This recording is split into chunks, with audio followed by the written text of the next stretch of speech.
On today's show, UFO and science fiction author Steve Johnson, the 2016 International UFO Conference, and XFiles star David Duchovny does not believe in aliens. That and much more straight after this. Hello and thanks for joining us. Welcome to Max UFO News.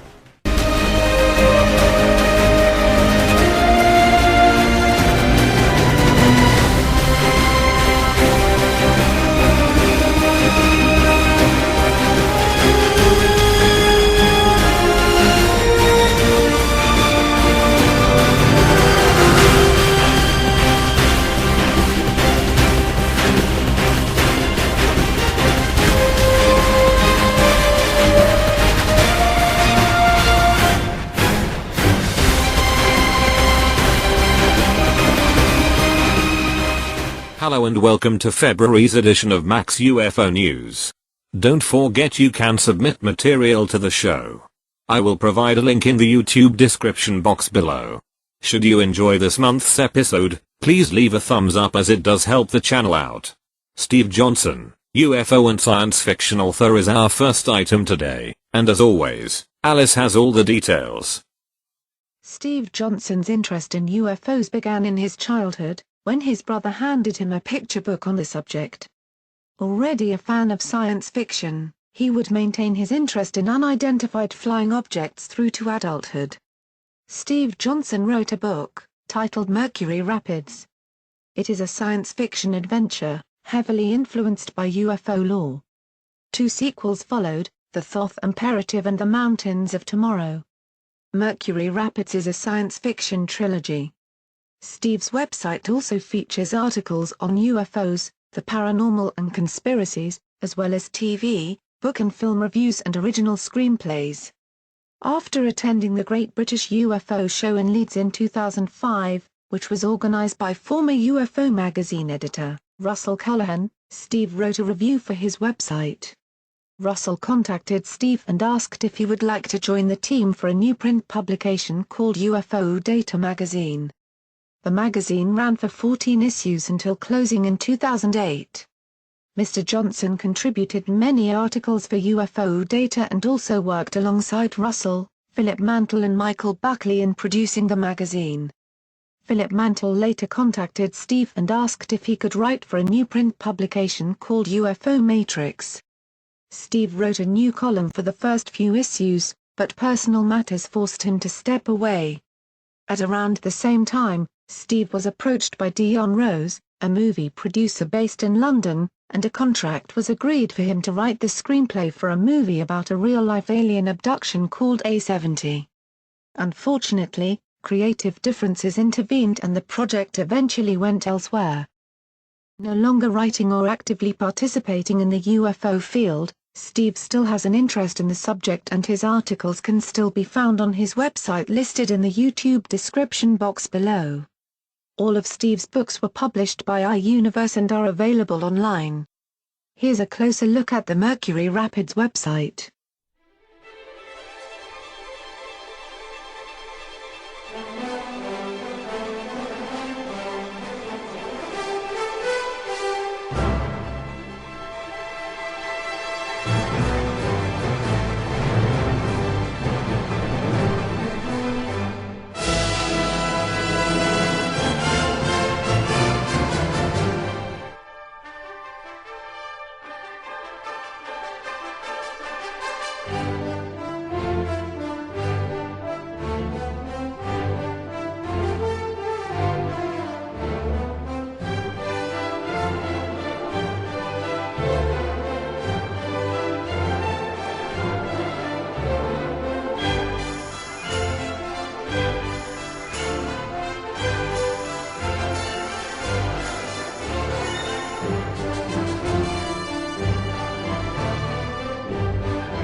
The 2016 International UFO Congress brings together everyone from former FBI agents to abductees to the latest in high-tech tools used for searching the night sky for UFOs. But the ultimate question remains, is the truth out there? The UFO Congress is the largest UFO conference in the world, but it's also, I think, most representative of this field.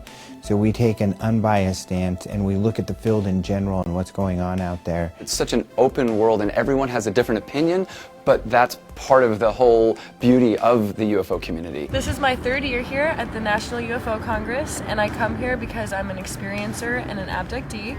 This is my home. These are the only people that I feel fully accept me and don't think I'm a complete nut job. A lot of people kind of feel like their interest in this topic is bottled up. They have nobody to talk to, nobody at work, but now they have a chance to be able to talk to others. We're reaching a bottleneck where it's going to have to explode and something's going to have to be revealed because too many people with too many handycams and too much information on the internet are causing that big question to have to be answered. But I've seen objects go from a hover and cover 14 miles in 4 seconds. And I saw a triangle, a silent triangle. I thought I was drinking the Kool-Aid because you hear about these types of things from the conferences where people say it was completely black or transparent and silent. I actually don't believe one way or another. I think there's a possibility, as with my background in astronomy, that I believe it's possible for people to travel between the stars and that spaceflight is possible, but I don't see the hard scientific evidence that say that they're here. You know, there's a lot of people now that are starting to realize that there's a lot to this, and it's an important subject. And so, yeah, I think people, especially people that are educated people, look at this and go, yeah, we need to know more about this. I decided to work on a movie about an event that happened in Zimbabwe at the aerial school in 1994, where 62 children claimed that they saw a craft land and saw 4 beings come out of the craft and give messages to them by looking into their eyes. And I just thought this was the most fascinating idea. Like, I wasn't into UFOs, but then I was into the idea of why would these children lie? Or what happened there? I would say without a doubt, to me, in my personal experience and what I've seen from other people, 100% certain there are unconventional craft that are flying our skies. At will. And everyone wants to believe. Everyone wants to believe that we're not alone in the universe, because how lonely would that be? Even if it's 1%, if 99% of everything that's happened around the world was attributed to swamp gas or to atmospheric conditions or to military craft, I would accept that. But if that 1% that can't be explained is real, less than that, if 0.01%, if just one sighting in all of history was real, that would change everything. The world's largest UFO conference is in the Valley this week. Can you believe it's here? It's the largest one in the entire world. And they picked just outside of Fountain Hills to have it. Liz is there to show us all the vendors and what they have all set up, and there's a lot of people there already. Yeah, a lot of people here, and it just started and it's day one, and it's a very exciting event. People wait all year for it. They travel from all over the place for it, including apparently Canada. Well, Canada isn't that far. Fredericton, New Brunswick, Canada. My goodness. And this man, I am so excited to be here with you right now. Stanton Friedman, you are the first man to investigate the Roswell incident. So tell all of our viewers how you kind of got into that. Well, it was strictly by accident. I was at a television station supposed to do 3 interviews. The third interviewer wasn't there. The station manager's giving me coffee. No cell phones back then, 78. And out of the blue, he says, the guy you ought to talk to is Jesse Marcel. Who's he? He handled records of one of those saucers you're interested in when he was in the military. What? He wasn't joking. This was not. And so the gal showed up. I did the interview, had a great lecture that night at Louisiana State University. The next day I called from the airport. Maybe I can find this Jesse Marcel. I knew he lived in Houma. I didn't know where Houma was, but in Louisiana. Called him. He told me his story. And people say, well, why did he talk to you? His name, I found out later, was in newspapers all over the world. He was the intelligence officer at the Roswell Army Airfield, the home of the only atomic bombers in the world. It was a very high security kind of position. So I talked to him. I had another story. The next year and a half, my colleague and I talked. We found 62 people in conjunction with Roswell. Yeah, you really went deep into this. So you're a smart man. Oh, you're a nuclear physicist. What did you think happened?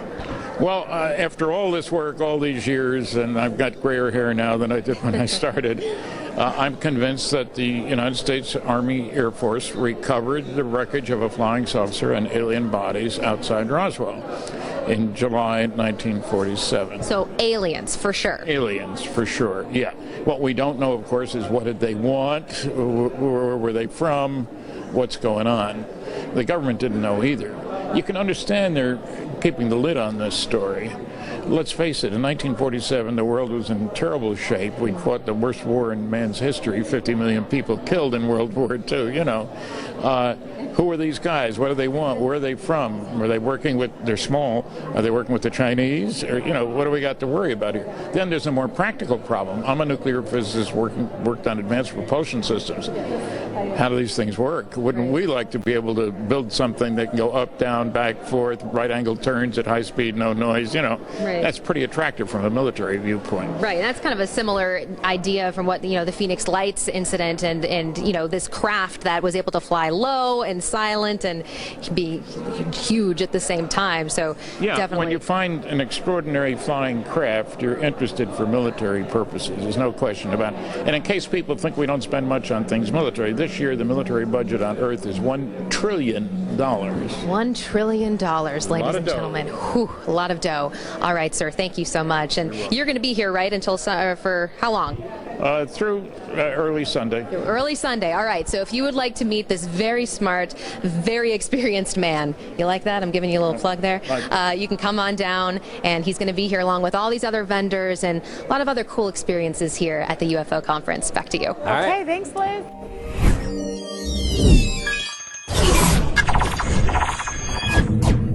My name's Gary Zoltine and I'm the founder and editor of UFO Truth Magazine, a magazine dedicated to people who believe that some UFO sightings do represent ET engaging with planet Earth. It's 96 pages and it's sent to you every 2 months direct to your email address. You don't have to do a thing. If you're really interested in the subject of UFOs, then subscribe to UFO Truth Magazine now. It features articles by many of the world's leading researchers, either as guest contributors or regular columnists.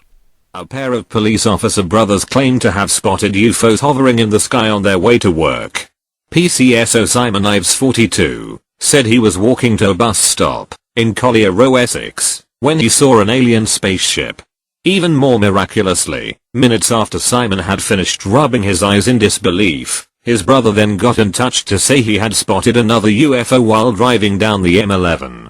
Simon said, "I was on my way to work when I saw an object about the size of a football field with 3 bright orange lights hanging in the sky. It waited in a stationary position for about 6 to 8 minutes before moving west over my head. It was absolutely incredible and I cannot explain what it was. There was another member of the public standing near me, so I called him over and he shouted, 'Oh my God.' I can safely say it wasn't a plane because from tip to tail it was far too big. I am into astronomy and what I saw was very unusual. What was really weird was my brother sent me a text a few minutes later to say he'd seen the same object." Jonathan Ives, 35, added, "I told him, you've got to be joking me. I know it wasn't a commercial object. It could have been a dark, military project or possibly something from outside this world.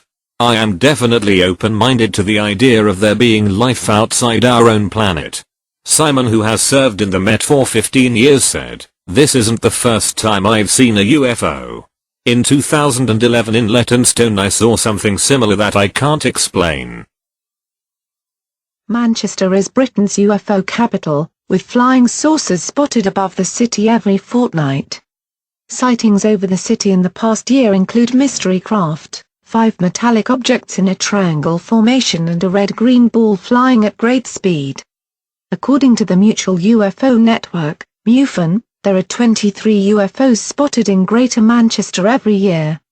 Footage taken by a witness in Tameside last year showed an unusual spacecraft streaming through the air. The witness said, "The object made very rapid movements and went at speeds no other aircraft can go." The data released by MUFON, a U.S. company dedicated to reporting UFO sightings, follows another viewing in nearby Stockport in March last year. A witness said, "I noticed a strange light that looked like a cylinder. After maybe 30 seconds it vanished at such speed I couldn't tell which direction it went in."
largest military cover-ups in United States history. That's correct.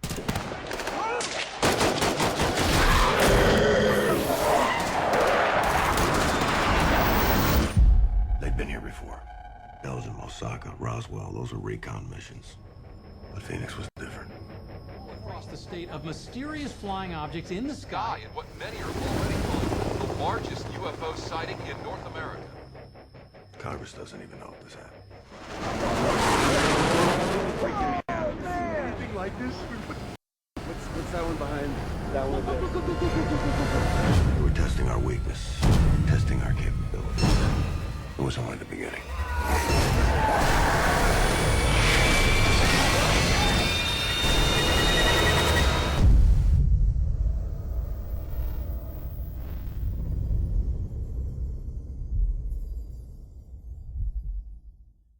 A new movie. It's all about those lights in the night sky over Arizona, over Phoenix, the so-called Phoenix Lights. Aliens from outer space or military flares, the Phoenix Lights are generally acknowledged as one of the largest mass UFO sightings of all time. That's right. The movie is called The Phoenix Incident. Not a documentary, it's an action thriller that mixes fact with fiction. And our Linda Williams gives us the exclusive preview. Linda? 1997, you took part in one of the largest military cover-ups in United States history. That's correct. March 13th, 1997. Thousands of people witnessed strange lights in the night sky over Phoenix. Some report seeing a boomerang-shaped spacecraft, others triangular lights in the sky. Months later, the military comes forward and says it was just flares. What many are already calling the largest UFO sighting in North America. That's all we really know for sure, but the Phoenix incident takes this famous sighting a bit further, portraying a massive military cover-up and confrontation with aliens from another world. Oh,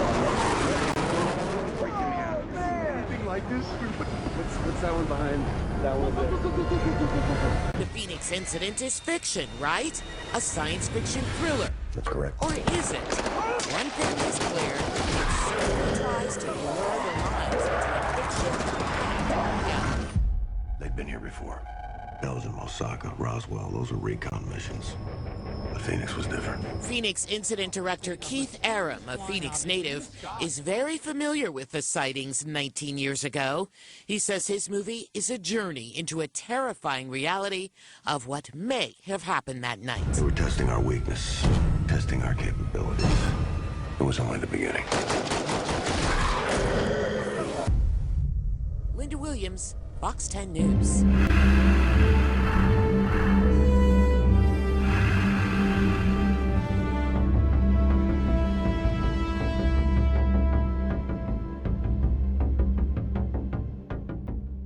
XFiles fans will tell you that the truth is out there. It's just a matter of proving it. And even right here in Minnesota, we have our own X-Files, and we're learning more about one of those cases right now. Fox 9's Maury Glover live in Prior Lake, a place where there has been a UFO sighting, Maury. That's right. You know, a local group says there are up to 100 UFOs reported every year here in Minnesota. The vast majority, 90%, turn out to be something like a meteor, a plane, or the lights here at Mystic Lake, but others remain a mystery.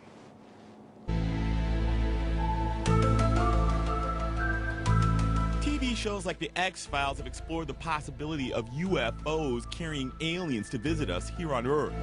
And while there have been reported sightings all over the world, some say they continue to land right here in Minnesota. In general, we've had a steady stream of sightings for decades. Bill McNeff wants to believe. Well, I think the general public is and should be interested in the possibility of life on from other planets. Last month, the CIA released this picture of an unidentified flying object over Minneapolis in 1960 from its own so-called X-Files, a group of UFO documents declassified in 1978. And as chief investigator for the Minnesota chapter of the Mutual UFO Network, McNeff has investigated hundreds of claims, including one by a Prior Lake couple who saw a reddish-orange glowing sphere about 6 feet wide hovering over the swamp behind their condo last fall. As it rose up, it emitted 2 other red-orange spheres that were smaller. He estimated they were about 1.5 feet in diameter. These 3 objects flew in formation until they were out of sight. But the most famous UFO sighting in Minnesota was a close encounter between a Marshall County Sheriff's deputy and a beam of light outside the town of Stephen back in 1979. Val Johnson says it came right at him, shattering his windshield and bending the antenna on his patrol car 90 degrees. He woke up 39 minutes later with burns around his eyes, and the clock on his dashboard and watch had stopped for 14 minutes. There was a lot of physical evidence, and it was a law officer, a respected law officer. Are you seeing this? It even inspired several scenes on the latest season of the Fargo TV show. It's just a flying saucer, we gotta go. Whether you believe UFOs are real or not, they are more mainstream than ever. And McNeff will keep investigating until he gets some answers. The younger generation is beginning to believe, as a matter of course, that there are other intelligent beings out there. Now, Minnesota MUFON has closed the Prior Lake case as unknown. In the meantime, the CIA has some tips on how you can investigate a UFO on your own, and we've added them to fox9.com. In Prior Lake, Maury Glover. Back to you. No such thing as aliens. X-Files star David Duchovny says the truth isn't out there. David Duchovny, best known for his leading role as FBI agent Fox Mulder, has revealed he does not believe in aliens. But it appears the extraterrestrial antics of the cult science fiction show have not rubbed off on the 55-year-old. He said, "I've never known anybody, not one person, to keep a secret. You come home from work and you go, 'Honey, I've got to tell you something, but you've got to promise not to tell anybody. They're here, I saw an alien today,' and she's like, 'I won't tell anybody,' and she is then straight on the phone with her mum. I find it hard to believe that they're keeping aliens from us because it's pretty juicy." It's not the first time Duchovny suggested we will not be having any close encounters of a third kind anytime soon. Thank you, Alice. Well, that's about all we have time for today. My sincere thanks to Mr. Steve Johnson for participating in today's show. Thank you, sir. We are skipping our usual ending this month, just to prove that life on the International Space Station can be pretty daft. Until next month, goodbye. Scott Kelly was sent a care package by his twin brother, and inside a special surprise, a gorilla suit. His reaction? Well, of course, he went bananas.